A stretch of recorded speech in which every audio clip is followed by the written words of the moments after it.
क्या आपने कभी सोचा है कि रास्ते में पड़ी कोई छोटी सी चीज आपकी पूरी जिंदगी तबाह कर सकती है?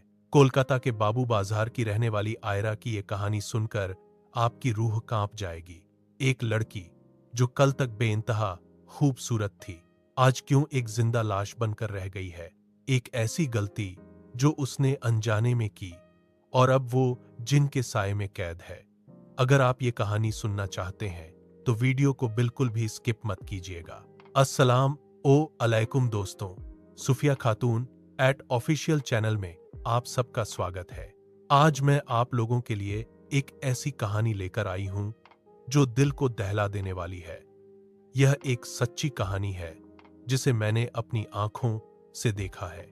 कोलकाता के एक इलाके में रहने वाली लड़की जिसका नाम आयरा था। मैं बचपन से ही अपने घर के बगल में एक मैदान से गुजरती थी जहां एक मेहंदी का पेड़ था। जब भी वह वहां से गुजरती उसे लगता कि कोई उसे देख रहा है, पर उसने इस बात पर ज्यादा ध्यान नहीं दिया। दिन गुजरते गए। अब वो 20 साल की हो गई थी, बेइंतहा खूबसूरत, लंबे काले रेशम जैसे बाल और काफी ज़हीन। वो डिजाइनर मेहंदी लगाने और कपड़े सिलने में माहिर थी। पैसों की कोई कमी नहीं थी। दादाजी का अपना बाड़ी था जिससे किराया मिलता था। घर में माँ, छोटी बहन, भाई और दादाजी थे। पापा दूसरे शहर में काम करते थे। आखिर वो दिन आ गया जिसने उसकी पूरी जिंदगी बर्बाद कर दी। एक शाम कॉलेज से आते वक्त रास्ते में उसने एक शीशा देखा। आस पास कोई नहीं था तो उसने सोचा इसे मैं ही रख लूं, और वो घर आ गई। उस रात जब वह सो रही थी तो उसके कानों में किसी ने उसका नाम पुकारा। 3 बार नाम सुनकर आयरा की आंखें खुलीं तो वहां कोई नहीं था, मगर कमरा गर्म हवाओं से भर गया था। जब वह पानी लेने किचन गई और वापस आई तो उसने देखा उसके बिस्तर पर गुलाब के फूल बिछे थे। वो डर गई, पानी की बोतल गिर गई, पर मां के आते ही सब सामान्य हो गया। अगली सुबह उसने बिस्तर पर जले हुए हाथ के निशान देखे। मां ने कहा, यह बुरा अंदेशा है, शाम को दरगाह जाएंगे। आयरा कॉलेज गई। रास्ते में साहिल मिला जो उसे पसंद करता था, लेकिन जैसे ही उसने बात की आयरा को लगा उसका बदन जल रहा है। आयरा डर के घर भागी। मां उसे दरगाह ले गई जहां पीर बाबा ने कहा, बेटी, तुम्हारी जान खतरे में है, अपने बालों को खुले रखकर कभी आईने के सामने मत जाना। वापस आकर रात 3 बजे फिर वही आवाज आई, इस बार गुस्से में। बिस्तर पर गुलाब के साथ कांटे भी थे। आयरा ने आईना उठाया। खिड़की से तेज हवा आई और जैसे ही आईना जमीन पर गिरा कमरे में धुआं भर गया। वहां एक लड़का खड़ा था, असफार, जो जिन्नों का बादशाह था। उसने कहा, तुमने मुझे इस शीशे में कैद कर रखा था और इसे तोड़कर तुमने मुझसे मोहब्बत का इजहार किया है। अब तुम मेरी हो। वो उसे जबरदस्ती अपनी दुनिया ले गया, जहां निकाह से इनकार करने पर उसने आयरा को चाबुक मारे। जब आयरा की आंख खुली तो उसके बदन पर चाबुक के निशान थे। आयरा अब कमजोर हो गई, कमरे से बाहर नहीं निकलती थी। साहिल ने जब मदद करनी चाही तो रास्ते में एक बड़े ट्रक ने उसकी जान ले ली। आयरा अकेली और बेबस हो गई। आखिर में उसने अपने बदन पर मिट्टी का तेल डालकर खुद को आग लगा ली। लोग जमा हुए, पानी डाला, आग बुझ गई, लेकिन उसका आधा चेहरा जल गया। आज वो जिंदा लाश बन चुकी है। वो जिन आज भी उसके साथ है।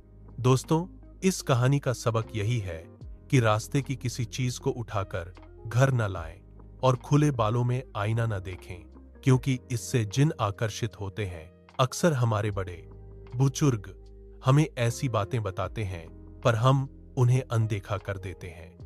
अगर आपको ये वीडियो पसंद आई हो तो चैनल को लाइक, सब्सक्राइब और शेयर जरूर करें ताकि दूसरे भी ऐसी गलतियों से बच सकें। अल्लाह हम सबको अपनी हिफाजत में रखे। अल्लाह हाफिज। क्या आपने कभी किसी ऐसे खूबसूरत लड़के को देखा है जो मरने के 80 साल बाद भी एक पुराने अस्पताल की खिड़की से आपको अलविदा कह रहा हो? यह कोई कहानी नहीं, एक सच्ची घटना है जो सुनने में बिल्कुल फिल्मी लगती है, लेकिन इसके पीछे की हकीकत किसी का भी दिल दहला सकती है। यह कहानी the boy in the hospital window की है, जो एक पुराने सैनिटोरियम टीबी अस्पताल की सच्ची रिपोर्ट से जुड़ी है। एक पुराना अस्पताल था जो पहाड़ों के बीच बना था। अमेरिका के केंटकी में वेवरली हिल्स के नाम से मशहूर है। 1920 के दौरान वहां हजारों लोग बीमार होकर मरते थे। कहते हैं वहां एक डेथ टनल थी, जहां से लाशों को चुपचाप बाहर निकाला जाता था ताकि दूसरे मरीज डर न जाएं। एक बार एक समूह वहां जांच के लिए गया। उन्होंने देखा कि अस्पताल की तीसरी मंजिल की एक खिड़की पर एक इंतहाई खूबसूरत लड़का खड़ा है। उसके चेहरे पर ऐसी कशिश थी कि लोग रुककर उसे देखते रह जाते। वो लड़का खिड़की से नीचे देखकर सिर्फ मुस्कुराता और अपना हाथ हिलाता, वेव करता। लेकिन जैसे ही लोग उससे बात करने या ऊपर उसके पास जाने की कोशिश करते, वो लड़का वहां से गायब हो जाता। जब पुराने रिकॉर्ड निकाले गए तो पता चला कि वहां एक टिमी नाम का लड़का रहता था। टिमी बहुत प्यारा और मिलनसार था, लेकिन उसकी मौत अस्पताल की छत से नीचे गिरने या धक्का देने से हुई थी। आज भी जो लोग वहां जाते हैं, उन्हें वहां एक बॉल गेंद दिखती है जो अपने आप फ्लोर पर लुढ़कती है। लोग कहते हैं कि अगर आप वो बॉल उस खूबसूरत लड़के की तरफ फेंकेंगे तो वो बॉल वापस आपकी तरफ लुढ़क कर आती है, जैसे कोई अदृश्य इनविजिबल शख्स आपके साथ खेल रहा हो। सबसे डरावनी बात यह है कि जिन लोगों ने उस लड़के को खिड़की में मुस्कुराते हुए देखा, उन्हें बाद में महसूस हुआ कि उसके पीछे एक काला साया, शैडोमैन, हमेशा खड़ा रहता था, जो शायद उसे वहां से जाने नहीं देता। क्या आप ऐसी जगह पर एक रात गुजारने की हिम्मत करेंगे? कमेंट में जरूर बताएं। और ऐसी ही सच्ची और रहस्यमयी कहानियों के लिए सुफिया खातून @ऑफिशियल को सब्सक्राइब करना न भूलें। कहानी 1, दिल्ली कैंट का यात्री, सफेदपोश महिला। क्या आप ऐसी जगह पर एक रात गुजारने की हिम्मत करेंगे? कमेंट में जरूर बताएं। और ऐसी ही सच्ची और रहस्यमयी कहानियों के लिए सुफिया खातून @ऑफिशियल को सब्सक्राइब करना न भूलें। यह बात है दिल्ली कैंट क्षेत्र की। एक आदमी रात के 2 बजे अपनी कार से घर लौट रहा था। रास्ता बिल्कुल सुनसान था और दोनों तरफ घने पेड़ थे। अचानक उसने देखा कि एक औरत सफेद लिबास, सफेद पोशाक में सड़क के किनारे खड़ी है और लिफ्ट मांग रही है। उसने गाड़ी रोकी। औरत पीछे वाली सीट पर बैठ गई। वह बहुत शांत थी। जब उस शख्स ने शीशे रियर व्यू मिरर में देखा तो उस औरत का चेहरा धुंधला था।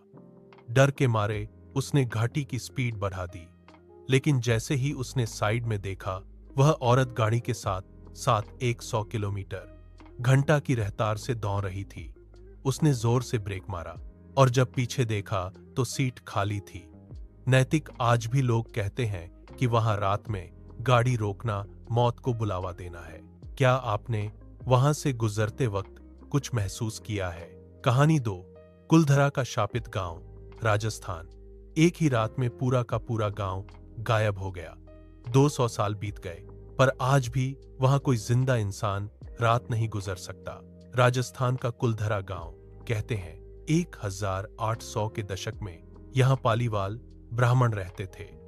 वहां के एक बुरे हाकिम मंत्री की नजर गांव के मुखिया की बेटी पर थी। उसने धमकी दी कि अगर लड़की उसे नहीं मिली तो वो सबको मार देगा। पालीवाल ब्राह्मणों ने अपनी इज्जत बचाने के लिए एक ही रात में पूरा गांव खाली कर दिया, लेकिन जाते जाते उन्होंने इस जगह को एक भयानक श्राप, कर्स दिया। उन्होंने कहा कि इस जगह पर अब कोई कभी बस नहीं पाएगा। आज वह जगह एक खंडहर है। पैरानॉर्मल इन्वेस्टिगेटर्स ने वहां ईवीपी रिकॉर्डर पर अजीब चीखें और बच्चों के रोने की आवाजें रिकॉर्ड की है। लोग कहते हैं कि वहां की मिट्टी आज भी उन लोगों का गम महसूस करती है। कहानी 3, the midnight caller, Kolkata special hook. Kolkata के नेशनल लाइब्रेरी में किताबों से ज्यादा पुरानी रूहें रहती हैं। क्या आपने कभी पीछे से किसी के चलने की आहट सुनी है जब वहां कोई ना हो? कोलकाता की नेशनल लाइब्रेरी सिर्फ किताबों के लिए नहीं, बल्कि अपनी भूतिया इतिहास के लिए मशहूर है। यह इमारत कभी लॉर्ड मेटकाफ का निवास थी। पुस्तकालय के गार्ड और देर रात के छात्रों ने बताया है कि जब वे अकेले पढ़ रहे होते हैं तो उन्हें किसी के भारी कदमों की आहट सुनाई देती है। एक सच्ची घटना के मुताबिक एक बार एक छात्र वहां देर रात शोध कर रहा था। उसे ऐसा लगा कि कोई उसके कंधे के पीछे से उसकी किताब पढ़ रहा है। जब उसने पीछे मुड़कर देखा तो कोई नहीं था, पर उसकी किताब के पन्ना पेज अपने आप पलटने लगे। कहते हैं ये लेडी मेटकाल्फ की रूह है जो आज भी लाइब्रेरी की सफाई और किताबों का ध्यान रखती है। दोस्तों, क्या आपने कभी अपनी पुरानी तस्वीरों को जूम करके देखा है? कभी उन तस्वीरों में वो चीजें भी कैद हो जाती हैं जो हमारी आंखों ने उस वक्त नहीं देखी होती। आज की कहानी एक ऐसे ही लड़के की है जिसने एक पुराना कैमरा खरीदा, पर उसे नहीं पता था कि हर फोटो के साथ वो मौत के एक कदम करीब जा रहा है। ये बात कोलकाता के एक पुराने बाजार की है। रोहन, जो एक फोटोग्राफी छात्र था, उसने एक पुरानी दुकान से एक बहुत पुराना फिल्म कैमरा खरीदा। दुकानदार ने उसे चेतावनी दी थी, इससे सिर्फ वही खींचना जो तुम देखना चाहते हो। रोहन ने मजाक में उड़ा दिया। रोहन ने अपने कमरे में आईने दर्पण के सामने खड़े होकर अपनी पहली फोटो खींची। जब फोटो धोकर आई तो रोहन के होश उड़ गए। फोटो में उसके पीछे एक काला साया खड़ा था। रोहन को लगा शायद फिल्म खराब है। उसने अगले दिन अपने दोस्तों की फोटो खींची। हर तस्वीर में वह साया उनके थोड़ा और करीब आता दिखाई दे रहा था। पहले वह दरवाजे के पास था, फिर बिस्तर के पास, और अब वह साया सीधा कैमरे के लेंस की तरफ देख रहा था। उस साया का चेहरा नहीं था, बस दो सफेद चमकती आंखें थीं। रोहन ने डर कर कैमरा तोड़ने की कोशिश की, पर वो नहीं टूटा। उसने महसूस किया कि उसके कमरे का तापमान, टेम्परेचर गिरने लगा है। उसे अपने कान के पास किसी के सांस लेने की आवाज आई। जब उसने आईने में देखा तो उसे कोई नहीं दिखा, लेकिन जब उसने कैमरे के व्यू फाइंडर से देखा तो वो साया ठीक उसके पीछे खड़ा था और उसके गले पर हाथ रख रहा था। रोहन ने वो कैमरा फेंक कर भागना चाहा, पर दरवाजा बंद था। उसने आखिरी बार एक फोटो खींची खुद की। वो फोटो तुरंत बाहर आई। फोटो में रोहन की लाश दिख रही थी और वो साया अब रोहन का चेहरा पहन चुका था। अगली सुबह रोहन का कमरा अंदर से बंद था। जब पुलिस ने दरवाजा तोड़ा तो वहां कोई नहीं था, बस वही पुराना कैमरा बिस्तर पर रखा था और उसके अंदर एक नई तस्वीर थी जिसमें रोहन कैमरे के अंदर से मदद मांग रहा था। कुछ कहानियां सिर्फ सुनने के लिए नहीं होती, उन्हें महसूस करने के लिए होती हैं। यह कहानी भी ऐसी ही है।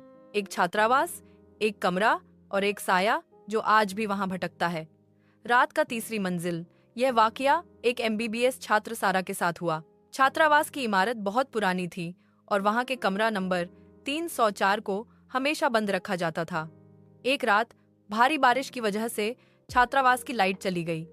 सारा अपनी स्टडी टेबल पर थी जब उसने सुना कि गलियारे में कोई घसीट घसीट कर चल रहा है, ड्रैग साउंड। उसको लगा शायद कोई सहेली होगी, तो उसने दरवाजा खोला। बाहर अंधेरा था, लेकिन कॉरिडोर के आखिर में वही रूम नंबर 304 का दरवाजा थोड़ा खुला था। उसकी रूह कांप गई जब उसने देखा कि उस कमरे के अंदर से एक बड़ा सा काला साया बाहर निकल रहा था। वह छाया इंसान जैसी थी, लेकिन उसके हाथ घुटनों तक लंबे थे और उसकी उंगलियां किसी जानवर के पंजे जैसी थीं। सारा वहीं जम गई। उसने देखा कि वह साया धीरे धीरे उसकी तरफ बढ़ रहा था, लेकिन वह चल नहीं रहा था, वह ग्लिच हो रहा था, जैसे कभी सामने तो कभी बिल्कुल उसके कान के पास। उसके कान में एक चीख जैसी आवाज आई जो किसी औरत की थी, लेकिन उसमें कोई इंसानियत नहीं थी। सारा ने तुरंत वही किया जो उसे याद था। उसने जोर जोर से आयतुल कुर्सी पढ़नी शुरू की। जैसे ही उसने कुरान की आयत की आवाज बुलंद की, वो साया झटके के साथ पीछे हटा और उस कमरे की दीवार के अंदर समाने लगा जैसे वो कोई धुआं हो। अगली सुबह वार्डन ने बताया कि उस कमरे में 20 साल पहले एक ऐसी लड़की रह चुकी थी जिसने काला इल्म, ब्लैक मैजिक सीखने की कोशिश की थी और आखिर में वो कमरे में ही गायब हो गई थी। आज भी बारिश वाली रातों में वो कमरा अंदर से लॉक होने के बावजूद खुल जाता है। इसमें सिर्फ भूत नहीं है, इसमें फिजिकल प्रेजेंस और अननेचुरल मूवमेंट है जो इंसान के दिमाग को हिलाकर रख देती है।